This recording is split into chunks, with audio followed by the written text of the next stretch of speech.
Hello, I'm Dr. Jillian Hartley. I'm a professor of history at Arkansas Northeastern College and a proud member of the Delta Gateway Museum Board Association. The museum is dedicated to presenting and preserving the heritage of Northeast Arkansas and Southeast Missouri. It is my pleasure to facilitate a discussion about the history of agriculture with our panelists today. I will begin by asking them to introduce themselves. Hello, I'm Marion Haynes. My family came from the hills of Tennessee, the western hills of Tennessee, the Ripley area. My dad tells the story of coming over in 1917, actually in a covered wagon.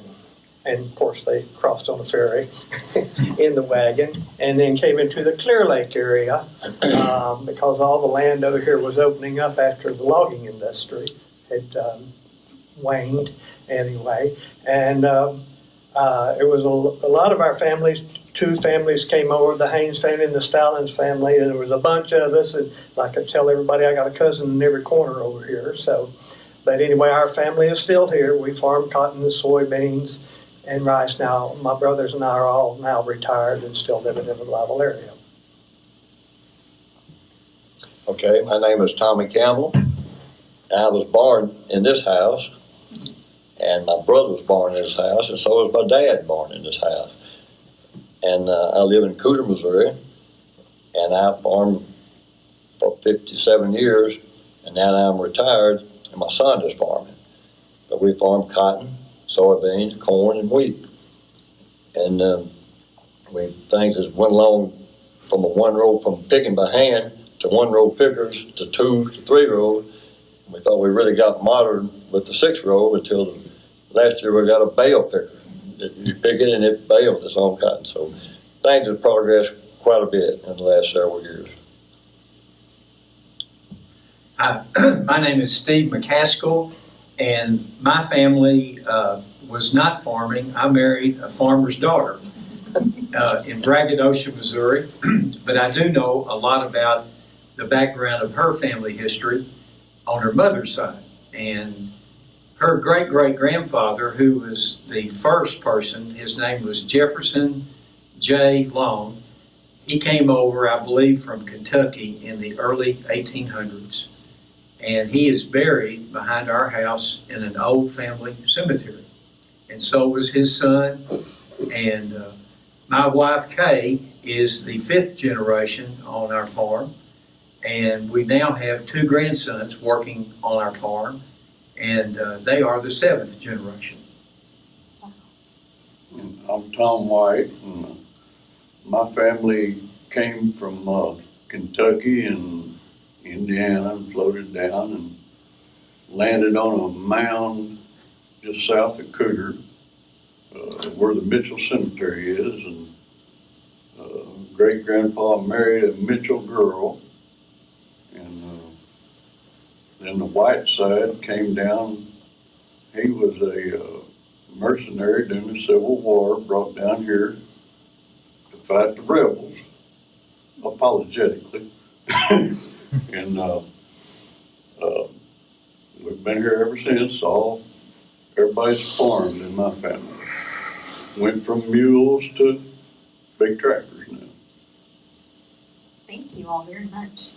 So we have a wealth of knowledge here at the table, and we're going to try to extract as much as we can today. But one of the questions, and I want to leave this just open to everybody,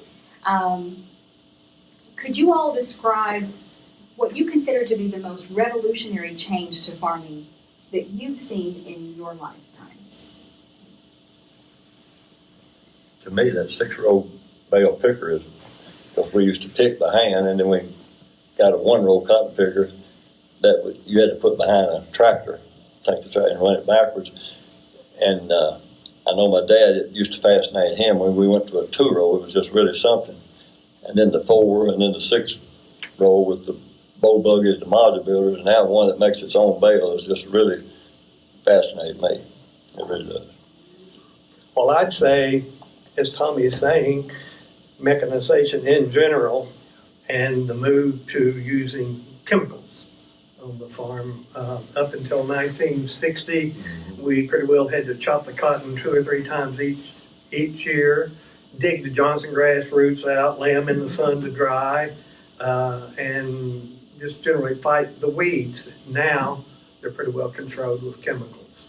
Good or bad, that's, I think, one of the biggest changes. To me, I'm like Tommy and Marion, but I think there's been a lot of changes and a lot of revolutions, beginning with the cost of equipment. The input cost in farming is just horrendous now.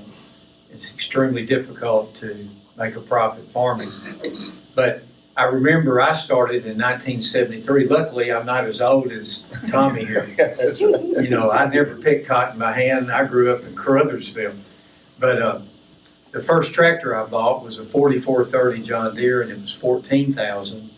And today, a similar horsepower tractor is about $200,000. And that's just 46 years ago.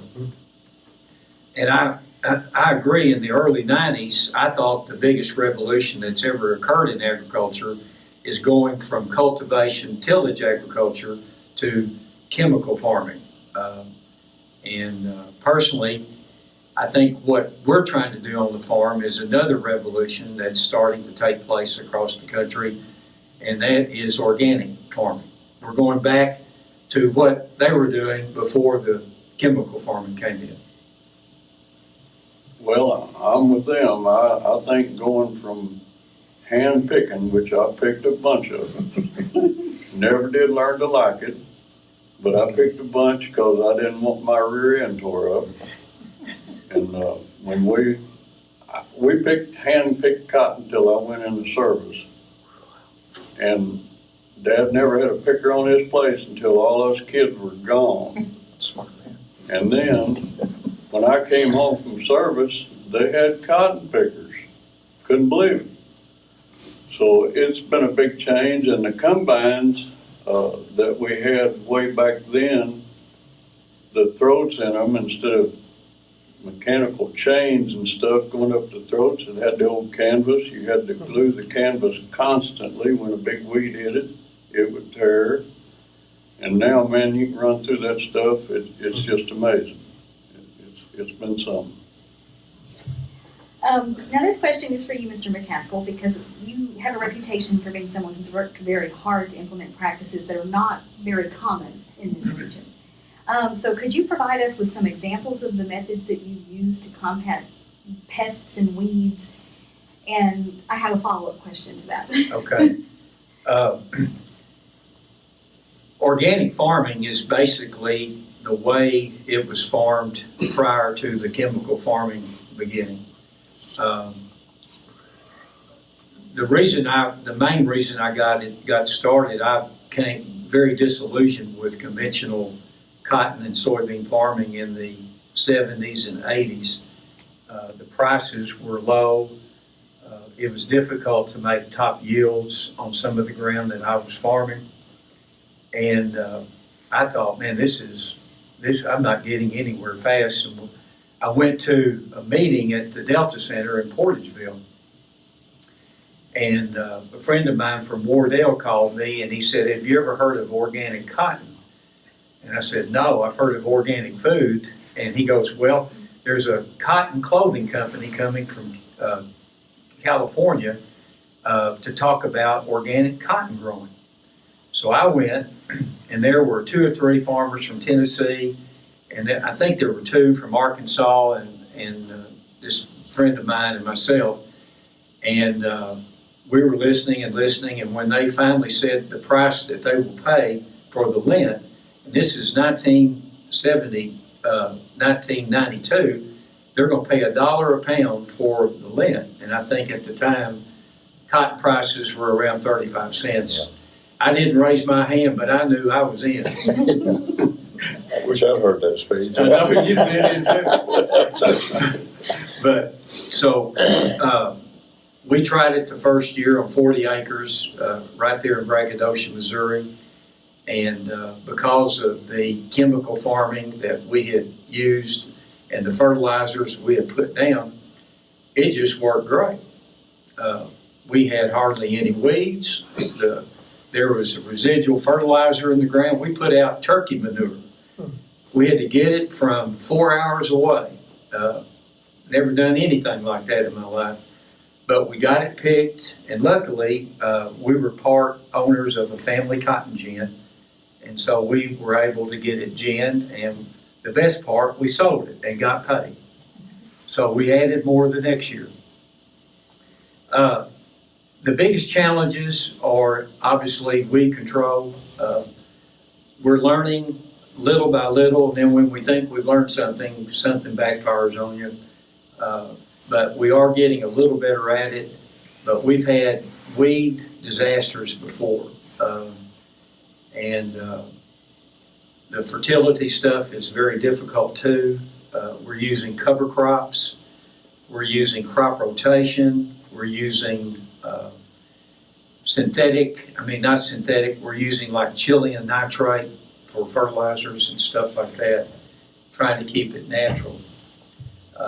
We went another step further and started doing it value added, processing our rice, our popcorn that we grow, and some soybeans, and selling it wholesale and retail across the country now. It's still a challenge, but we're going to continue to pursue. To follow that up, can you maybe give us some idea what some of the other barriers may be that are preventing other farmers from trying to use some of these methods in this region and just in agriculture in general in this country? Well, it's a lot more work. We've gone back to the tillage practices, which requires more tractors, more trips across the field. In some ways, it's more costly than current conventional farming, where most of the control is done with chemical spray. But we're trying to figure out going forward how to do no-till organic farming. And we've got a lot of experimentation going on our farm and at University of Missouri, other places across the United States. So. Thank you.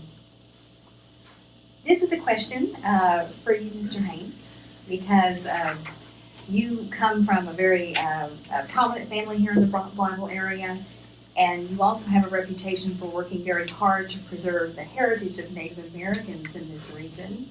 So could you tell us how farming and archaeology are related to Southeast Missouri and Northeast Arkansas? Well, they both involve digging in the dirt. For 2 different reasons. And when we dug in the dirt, we realized that there was tons of prehistoric occupants here. Farming has been going on in this area. Well, let me retrace that. Farming or gardening has been going on in this area for at least 1,500 years, maybe 2,000 or a little more. Especially with the gardening aspect, it was called the woodland period.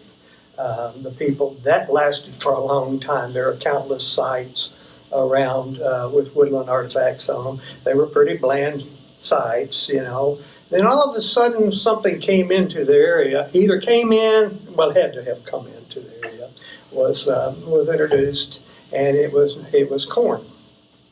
And then what developed out of that was the corn, bean, squash agriculture.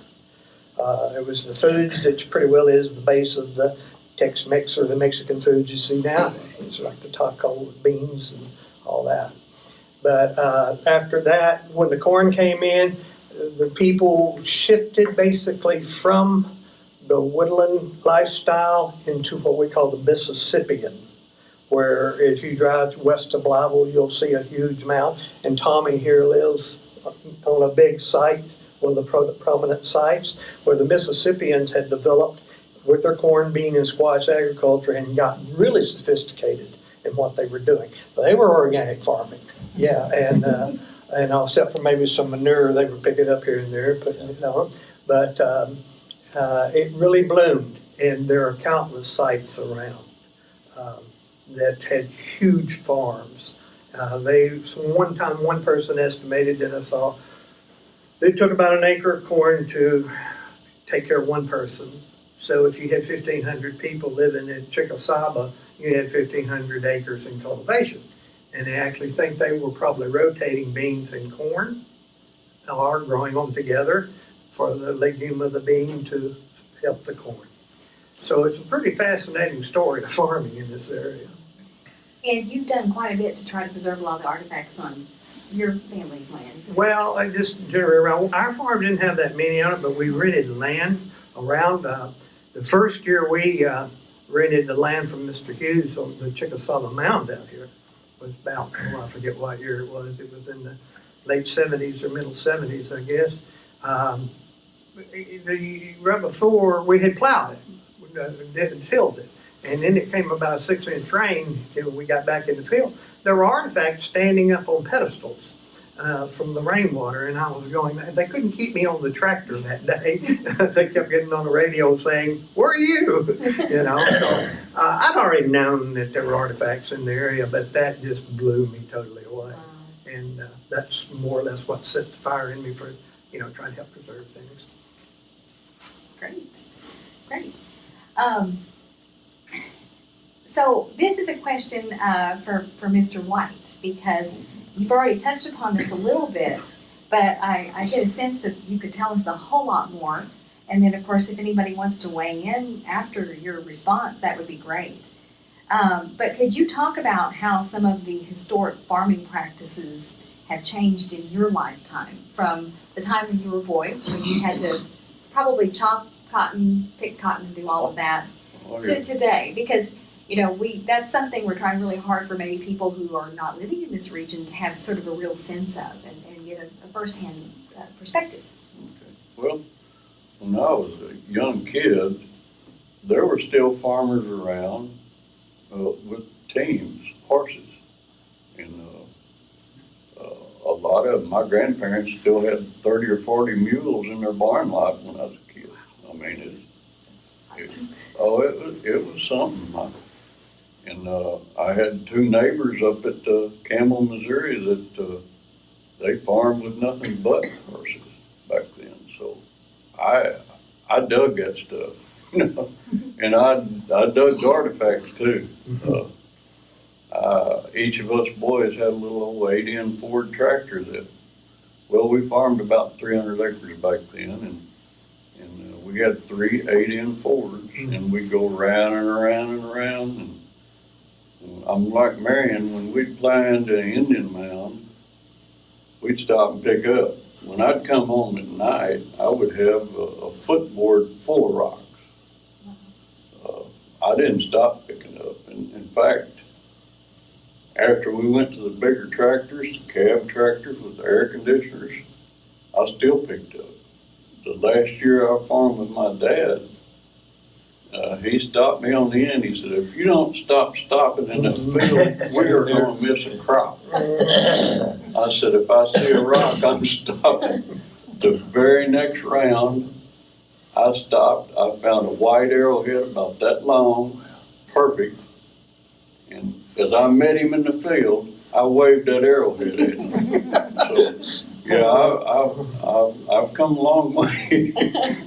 But I like the air conditioners in the tractors, and I like the chemical because I have chopped cotton and chopped beans until I'm red in the face,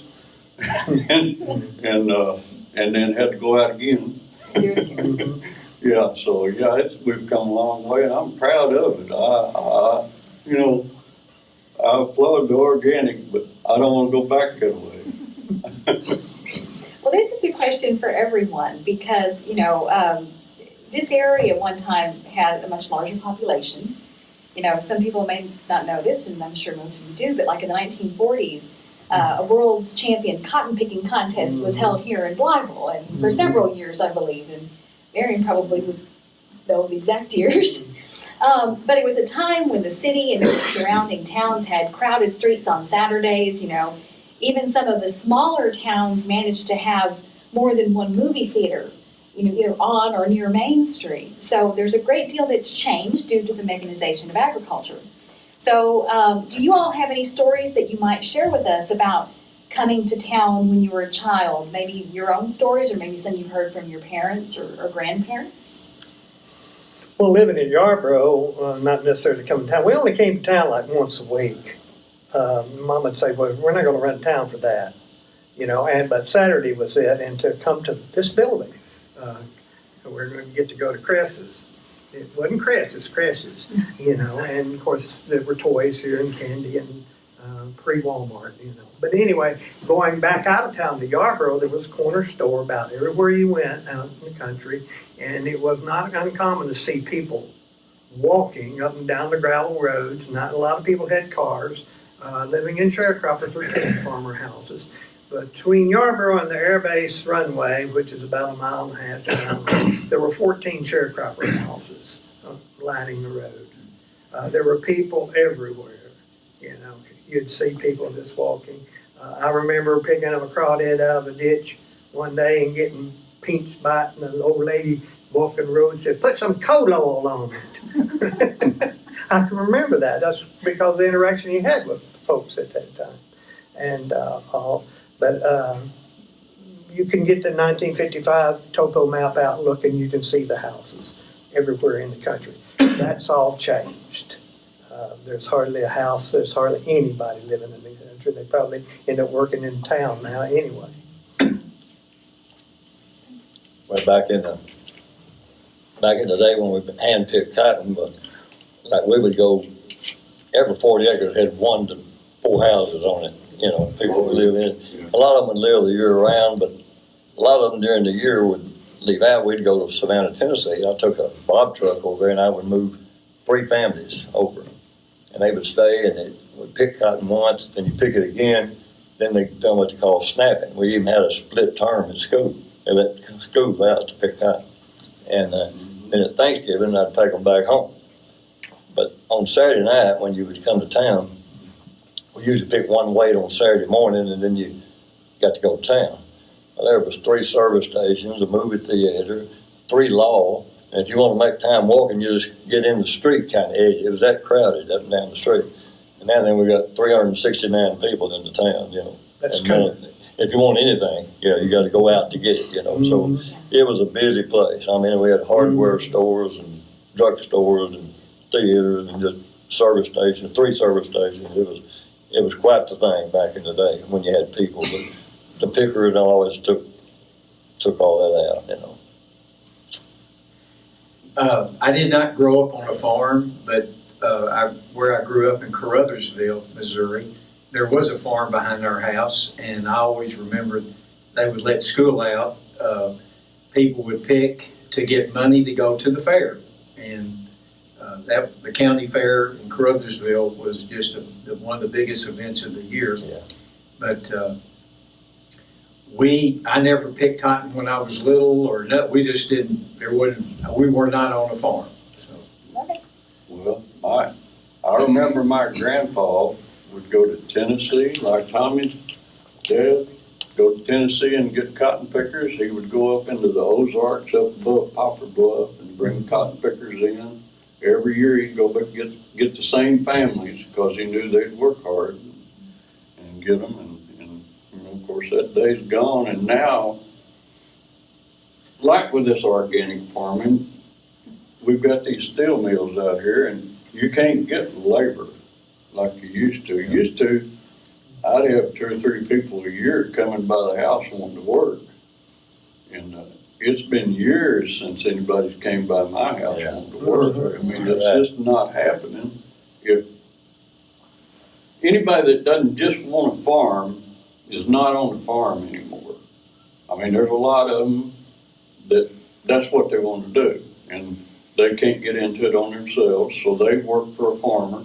Well, if you really don't care whether you farm or not, you can go out to that steel mill and get a $70,000 a year job, and that'll pay a lot more than working on a farm. So labor is hard to get now, which is a downfall for organic farming because you can't get the tractor drivers, you can't get cotton choppers for sure. You can't, you'll have to import them, so they're just not here. They're not in the hills anymore. They're not going to work.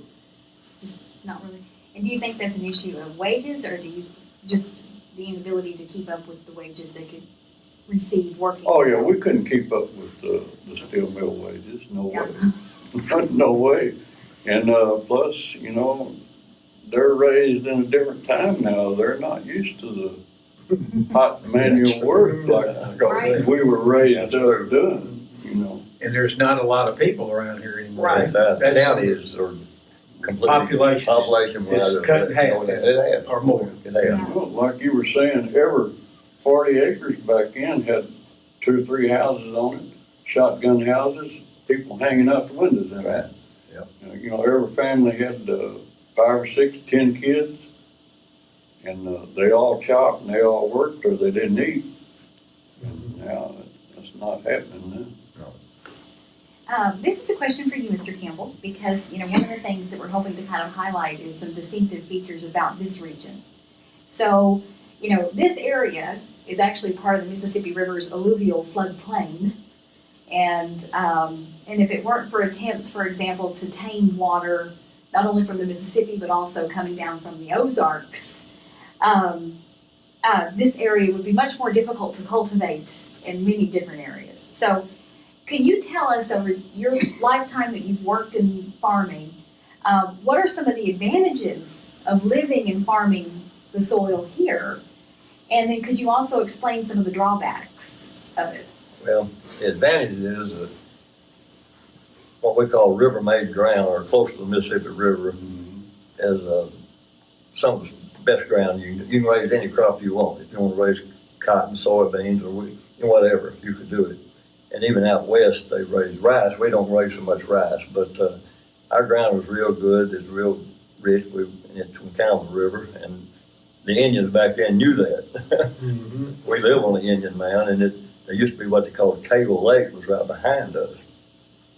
And that was one of our latest sites, probably that, our Mississippi was probably the latest, one of the latest sites. Contact. Yes. And so I'd say the biggest advantage is the better soil, better ground. Are there any drawbacks from it? Well, when the river floods, if you got river flood, you know, we have had Seawater. We had seawater, yeah. When you get flooded, and if you don't get flooded, it goes down. Seawater comes up way up in the air, and it drowns out some things, you know, some crops. So that would be one drawback, yeah. Okay, so this is a question that you all kind of touched upon, but just in case there's some more you want to add, because, you know, farming has changed so much since the mechanization, but it's been so rapid. Is there anything you all can think of that we haven't brought up just in the last 5 to 10 years where you've witnessed some major changes that we haven't discussed yet? One, I can tell you, coming from, you know, having family that farms as well, one of the things that's very different from that I've seen is there's a lot less cotton being grown. And perhaps maybe, you know, that's something that warrants an explanation to people who are interested in agriculture in the region. It takes more labor for cotton and more equipment for cotton. And you spend $800,000 for a cotton picker, and you use it 5-6 weeks out of the year. For a combine, you can use it for corn, beans, wheat, milo, rice, and that's one of the reasons. I'd say one of the main. That's the main reason, that's right. Main reason is money. Money, big money. You know. Corn's moved back in here. I guess they used to grow it in the early years to feed their mules. Yeah. And as I was growing up, it was cotton and soybeans. I can remember actually, I believe when soybeans were really in Really, it was soybean early. I worked a lot in southern Illinois, and you drive around up there and you had to stop at all four-way drives because the corn was on every field and you couldn't see and all. And then about last year I was riding around, I go like, geez, this is like southern Illinois. And it was. It's like the corn's back. I like corn, so, you know. But anyway, it's kind of neat to see that change. You wouldn't, 1965, you wouldn't have seen a Oh, cornfield. you didn't see it. Well, and another reason that was, I think it was Irrigation too was helped. and bollworm would eat the corn up, which I guess they've been controlled. But anyway, we're into corn now. Yeah.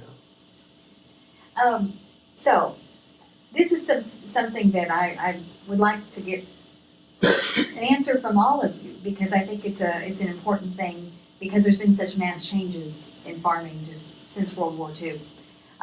What advice would you give to the next generation of farmers in this region? Protect your water. Protect your water? Protect the land from erosion as best you can, because that is basically what is the greatest thing here in this area, as Tommy is talking about. The soils. They're world class, especially the natural levees and all. And even the gumbo has turned out to be very good stuff, because you can grow rice on it, you know. Now, would you mind explaining what gumbo is? Because there may be people Gumbo watching gumbo and is saying, gumbo is a very funny material. If you talk to a potter who makes pots out of clay, gumbo is a clay. It's called the back swamp clay. When you talk to potters, there are stages of wetness and dryness in it. And Tommy and all of them knew, we used to drive a combine in the back in the bottoms. And when it was dry, you went along fine. Well, it'd come about a 2-inch rain. Well, for that 2 or 3 days there, it was okay, because the gumbo would have water in it and it'd come off the tires of the combine. But then it went into that sticky stage. Yeah. And people would say you couldn't get out of your truck and pee because you'd be stuck.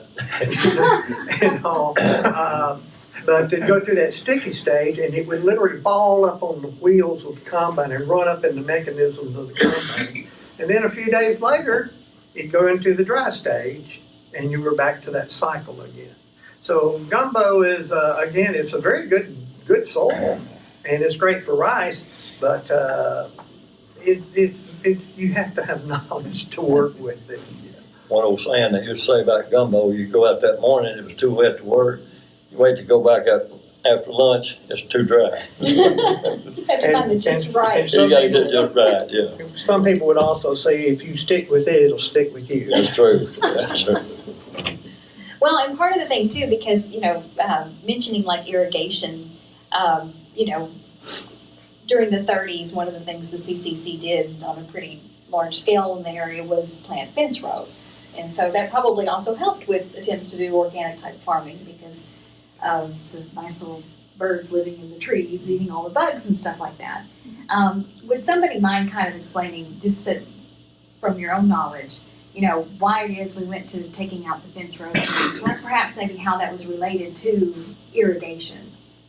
Well, in my area, we don't have a lot of fence rows, and it's sandy long ground, and the wind, when you get cotton up about this high, and there's no wind breaks, it'll come through there, it'll cut it off. I mean, it'll blow 30, 40 miles an hour, and it'll do it all day, and it'll blow at night. So what we do now is we plant wheat in the middles, and the wheat grows up over the cotton and protects the cotton. So we don't have the fence rows as much as we do a cover crop, just to cover it up, and then you come back in there and you kill the wheat later on when the wind quits blowing back up in July sometime. Do you all ever see a time where there will be more efforts to try to reforest some of the area? That, because this, after all, this at one time was. We don't tear down fence rows. We're preserving ours where we can. I think they're critically important. But when people go in and grade a farm, laser grade a farm, they seem to think they got to tear out the fence rows and burn it and bury it. And the next thing you know, I hope we don't become like Oklahoma did in the Dust Bowl days. But we've graded and irrigated lots of acres, and we still keep our fence rows. We just work around them because I think they are important. We need those windbreaks. It does provide some shelter for some animals. We used to have quail, pheasant, rabbits everywhere, back when I started farming. And now we have skunks and coyotes. Yeah. And I think we're even looking at planting some trees. We have one farm south of Braggadocia that still will blow when the wind picks up. And after a rain, you know, if you have a crop that's up about that tall, you might as well get ready because it's going to blow sand.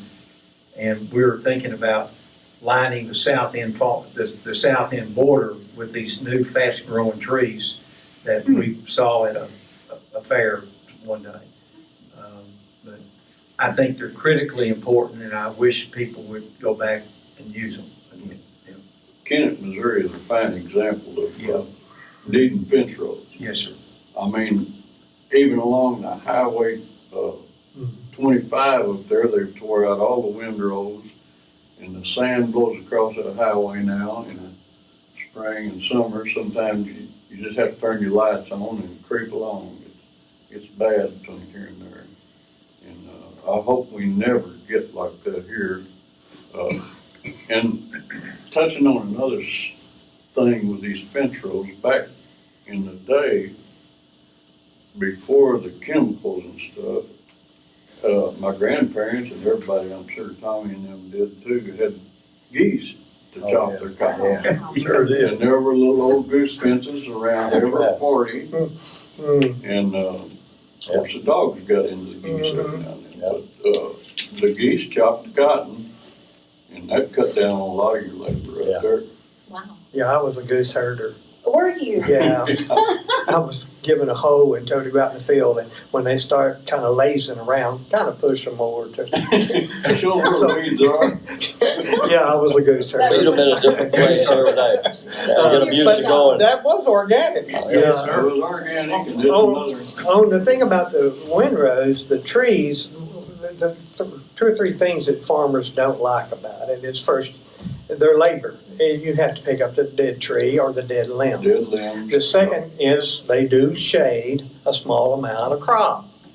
And the third is the roots run out and sap the ground. So there are a lot of people, I know one in particular that particularly hates trees. But I wish he could see that there is also a benefit. You go to Illinois, I've gone up and down all the rivers there doing research, and you think you're out in the middle of the woods. Till you crawl up on the bank and look, and there's about from here to that wall or further, is trees. And then there's cornfield and soybean field right there. And they have agreed up there to allow that to be left alone. You know, and I'm not getting into Right. whether it should be done or not. But that's a great idea. I mean, and it helps keep the erosion down from going into the, you know, the fields eroding into the rivers and whatever. My riverfront, I'm continually picking up limbs. I mean, it's always, if I get a storm from the west or the south, it blows on me, blows trees down, blows limbs down. It's a constant. Yeah, it's like your yard. You get tired of every little storm, it comes, we'll multiply that by 500 acres with trees around it. So it does cause you some trouble. It's some work. Now, something else though that you mentioned in addition to, in regard to environmental, was water. Mhm. You know, but for people who don't know much about this area, this is an area that at one time was overflow land. Mhm. Some of it was even swampland. Mhm. And Not there, all of it. yeah, and so, you know, there are drainage districts. This is an area where if it rains, a lot of the water is being pushed elsewhere and eventually kind of lining up with the Mississippi in one way or the other. But you did mention water because when dealing with water, we're pushing a lot of water away, but we're also drawing a lot of water out from the ground to use for irrigation. Is that something you think future generations are going to have to be concerned about? What? We are sitting on probably one of the greatest places in the United States for future irrigation and crops, because a lot of places like the Ogallala Aquifer out west are being pump dried. They're not being pump dried. They're not being replenished. Like the Mississippi River Valley basically replenishes itself. You can still mess up a good thing. Another thing, like the old bow behind my house is the Pembescot. Has actually been dredged down over the years for drainage, but it got down deep enough that it's in the water table. It never goes dry.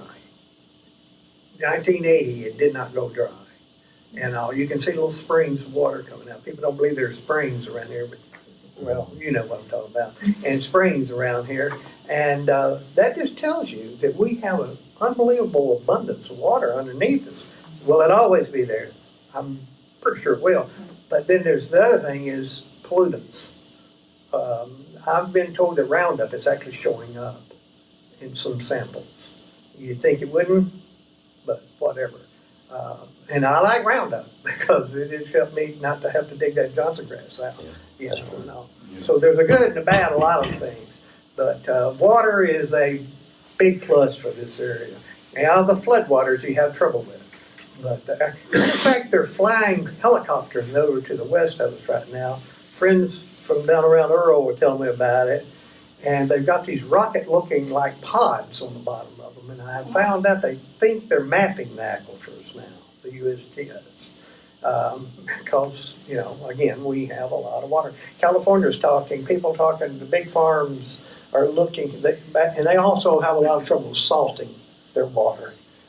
We right to this point right now, I don't think have any salt to mount to anything. But the future, there's a lot of the agriculture will be centered here someday in the United States when I'm gone. Because we're not taking care of the water other places.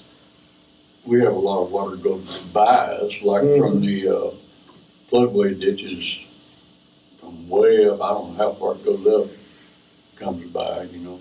You know, when they dug the floodway, I've got a lot of useless knowledge. When they dug the floodway, the Corps of Engineers actually moved more dirt for the floodway project than they did for the Panama Canal. That's a bunch of dirt.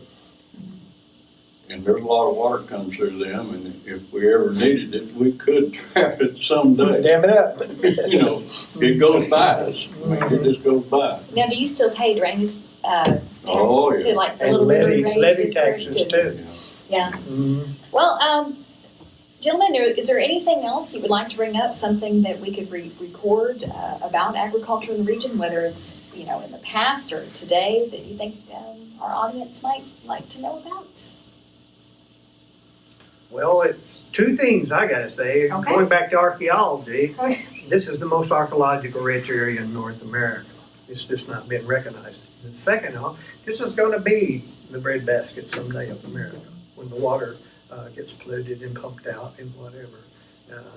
We should be stewards of the land. Actually, you know, my daddy used to say that. I think he got it out of the Bible, and also. Anyway, that's all I gotta say. Okay. I think the Mississippi River benefits us all more than it hurts us. It replenishes our underground water. It just helps us a lot, yeah.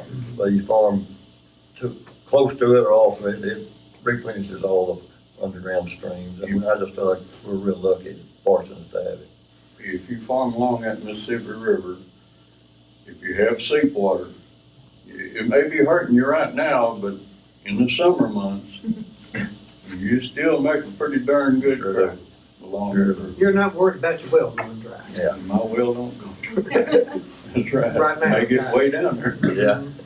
Yeah, but the ground holds the moisture. Our pockets might get dry, but our. Yeah, I know that when I was working down at Stuttgart, they were pumping from way down deep. Yeah. Because they get pulled so much down. It gets replenished, but nothing at the volume this does. They've been pumping for years. Yeah, Years. and they actually do a thing down there where they catch the water in ponds. Oh, okay. Yeah, and they say it makes a whole lot better rice after it sits. But that's Cold, true. probably. Cold water can't be good. I think one of the, this is a small revolution when we were talking about revolutions a while ago. This is small, but there is something going on in southeast Missouri and northeast Arkansas, and that is people are growing alternate crops such as melons, sweet corn, potatoes, peanuts, and they're getting away from the commodity corn and rice and soybeans, which for the most part, because of the pricing of those crops, it's almost a joke. You have to make super duper yields every year just to come out. And I think going forward, I think because of what Marion said, Missouri even passed a law where water could not be pipelined out of the state. Really? They had that much foresight that they were worried that maybe California, Colorado, Oklahoma would try to figure out a way to buy land and pump our aquifers out, pipeline it out in places where there's not enough water anymore. But because of our abundant water supply, I think the breadbasket, what Marion is referring to, I think we're going to see more vegetable farming, more and getting away from the commodity type farming, because the richer the ground with irrigation, the farmer can make a whole lot more money with produce and vegetables, maybe fruit trees and stuff like that. We've got to feed people, and you can't feed them genetically modified soybeans and genetically modified corn. They're going to want tomatoes and peppers and potatoes and things like that. I think we're going to become more human food-based agriculture in this area going forward. Thank you. Well, thank you all for being here today. We really appreciate it. And as we end our discussion today, I would like to invite those watching to visit the Delta Gateway Museum. It is located in the historic Crest Building at 210 West Main Street in Blytheville, Arkansas.